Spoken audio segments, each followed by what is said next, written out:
प्रस्तुत है हरियाणा की साप्ताहिक समाचार समीक्षा। लेखक हैं वरिष्ठ पत्रकार संजय मल्होत्रा। वाचिका रत्तिका। रबी सीजन के लिए गेहूं की खरीद की सभी तैयारियां हरियाणा की मनोहर लाल सरकार ने पूरी कर ली है। इस सप्ताह 1 अप्रैल से गेहूं की आधिकारिक रूप से खरीद शुरू हो जाएगी। इसके साथ साथ चना और जौ की खरीद भी न्यूनतम समर्थन मूल्य पर की जाएगी।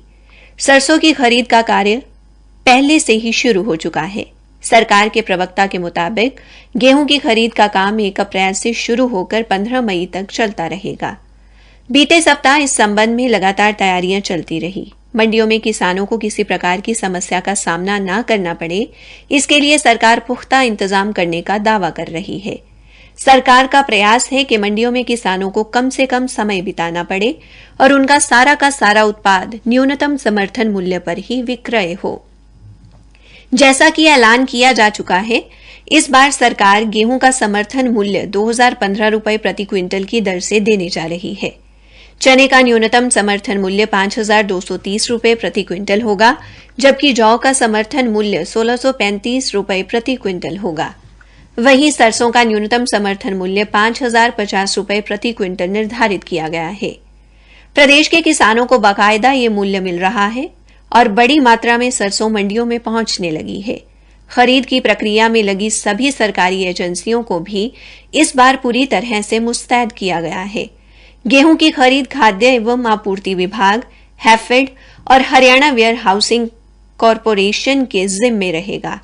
इसके साथ साथ भारतीय खाद्य निगम यानी एफसीआई भी गेहूं की खरीद करेगी। चने की खरीद हैफेड द्वारा की जाएगी। हैफेड ही सरसों की खरीद भी कर रही है। इसके साथ साथ हरियाणा वेयर हाउसिंग कॉरपोरेशन भी सरसों की खरीद कर रही है। जौ की खरीद भी भारतीय खाद्य निगम, हैफेड और हरियाणा वेयर हाउसिंग कॉरपोरेशन संयुक्त रूप से कर रही है।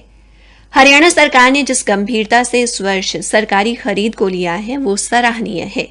साथ ही सरकार का प्रयास ये भी है कि खरीद को लेकर जिस तरह गलत प्रचार पिछले दिनों जारी था, उस पर भी विराम लग सके। केंद्र सरकार द्वारा पारित किए गए कृषि सुधार कानूनों के बाद लगातार ये प्रचार विपक्षी दलों और कुछ अन्य संगठनों द्वारा किया जा रहा था। इस प्रचार के माध्यम से किसानों को भ्रमित किया जा रहा था कि सरकार मंडियों को पूरी तरह से समाप्त कर देगी और न्यूनतम समर्थन मूल्य प्रदान करने की सुविधा किसानों के लिए उपलब्ध नहीं रहेगी। कहा जा रहा है कि किसानों को बाजार की ताकतों के रहमो करम पर छोड़ दिया जाएगा। इन सब अफवाहों को हमेशा के लिए समाप्त करने के उद्देश्य से हरियाणा सरकार ने अपनी खरीद व्यवस्था को और मजबूत करने का कार्य काफी पहले से शुरू कर दिया था। सरकार का मानना था कि कुछ स्वार्थी तत्वों द्वारा किए जा रहे दुष्प्रचार को केवल धरातल पर अपने प्रदर्शन को बेहतर बनाकर ही झुठलाया जा सकता है। वहीं किसान संगठन मांग कर रहे हैं कि सरकार 24 घंटे में फसल का उठान करे और 48 घंटे के भीतर भुगतान कर दिया जाए। किसान संगठनों का कहना है कि मंडियों में क्षमता की कमी एक बड़ी समस्या है। खरीद शुरू होते ही मंडियां फसल की आमद के कारण भर जाती हैं और चारों तरफ गेहूं और अन्य फसलों के ढेर नजर आते हैं। खरीद प्रक्रिया को तकनीकी दृष्टि से बेहतर और ज्यादा वैज्ञानिक बनाने के प्रयास भी हरियाणा सरकार नियंत्रण कर रही है। इसी कड़ी में इस बार सरकार ने कैथल जिले और आसपास की कुछ मंडियों में गेहूं लाने वाले किसानों को एक और विकल्प भी प्रदान किया है। ये किसान कैथल के नजदीक साइलो माजरा में बने अत्याधुनिक गोदामों, जिन्हें साइलोज कहा जाता है, में अपना उत्पाद ले जा सकते हैं। इन किसानों का गेहूं यहां पर बने अत्याधुनिक भंडारण व्यवस्था में सीधे पहुंचाया जाएगा। इसके लिए बारदाने की जरूरत भी नहीं होगी। इसके साथ साथ इन साइलोज में फसल पूरी तरह से सुरक्षित रहेगी। हरियाणा सरकार के इन प्रयासों ने किसानों को काफी हद तक आश्वस्त किया है।